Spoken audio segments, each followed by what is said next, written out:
তো এই মুহূর্তের সবচেয়ে বড় চাকরির খবর বা আপডেট নিয়ে চলে এলাম। তো আজকে আমরা ৩৫,০০০ শূন্য পদের ফর্ম ফিল আপ কবে থেকে শুরু হচ্ছে বা কোন কোন জেলায় কত ভ্যাকেন্সি, কোন জেলায় প্রথম নিয়োগ এবং কিভাবে ফর্ম ফিল আপ করবেন, এই সমস্ত কিছুই কিন্তু আজকের এই ভিডিওর মাধ্যমে আলোচনা করব। তো ভিডিওটি শুরু করার আগে অবশ্যই চ্যানেলটিকে সাবস্ক্রাইব করে রাখুন এবং আইসিডিএস এবং সরকারি চাকরির যে কোনো আপডেট সবার আগে পেতে অবশ্যই চ্যানেলটিকে সাবস্ক্রাইব করে রাখুন। তো চলুন ভিডিওটি শুরু করা যাক।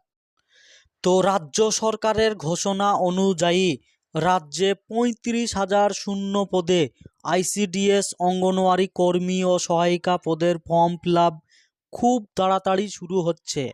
তো প্রথমে বলে রাখি যে আইসিডিএস অঙ্গনওয়াড়ি কর্মী ও সহায়িকা পদের ফর্ম ফিল আপ বা নিয়োগ শুরু হবে প্রথম নদিয়া, বীরভূম, মালদা, বাঁকুড়া, মুর্শিদাবাদ, বর্ধমান, হাওড়া, ২ চব্বিশ পরগনা এবং মেদিনীপুর জেলা থেকে। বাকি ডিস্ট্রিক্ট যেমন হুগলি, আলিপুরদুয়ার, ঝাড়গ্রাম, জলপাইগুড়ি, বাঁকুড়া, তো এই সমস্ত জেলায় নিয়োগ কিন্তু একটু লেটে হবে, কারণ এই জেলাগুলোতে এখনও পর্যন্ত শূন্য পদ প্রকাশিত করা হয়নি। তাই এই জেলাগুলিতে নিয়োগ প্রক্রিয়া হতে একটু দেরি হবে।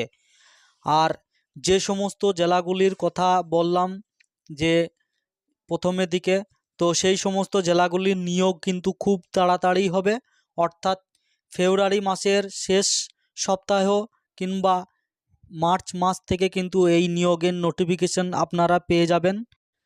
তো যেমন ধরুন হুগলি, আলিপুরদুয়ার, ঝাড়গ্রাম, জলপাইগুড়ি, বাঁকুড়া, এই সমস্ত জেলার নিয়োগ কিন্তু দেরি হবে, কারণ এই সমস্ত জেলায় নিয়োগ কিন্তু রিসেন্ট হয়ে গিয়েছে বা এখনও হয়তো কিছু কিছু জেলা যেমন বা হুগলি এখনও রিক্রুটমেন্ট হতে বাকি আছে।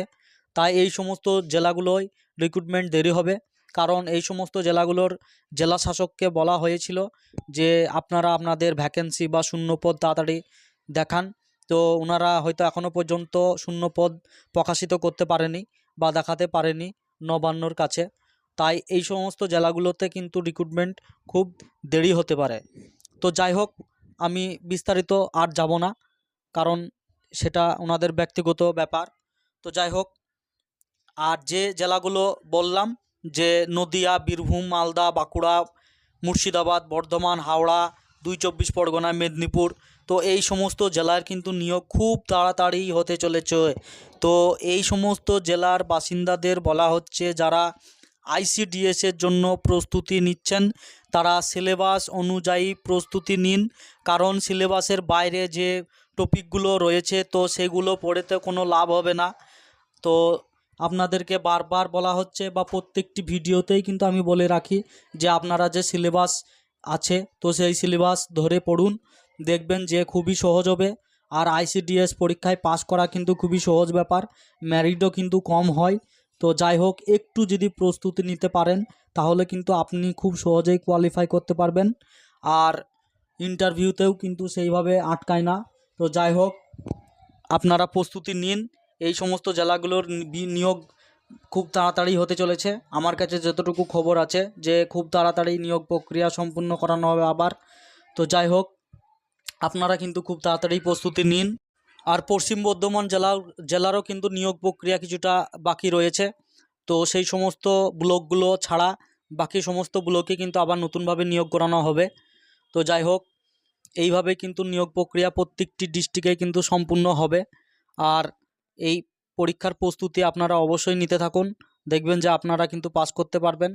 তো যাই হোক, আমি আর ভিডিওটি বেশি লং করতে চাই না। তো আজকের ভিডিও এই পর্যন্তই। ভালো লাগলে অবশ্যই লাইক, কমেন্ট, শেয়ার করতে ভুলবেন না, আর চ্যানেলটিকে অবশ্যই সাবস্ক্রাইব করে রাখবেন।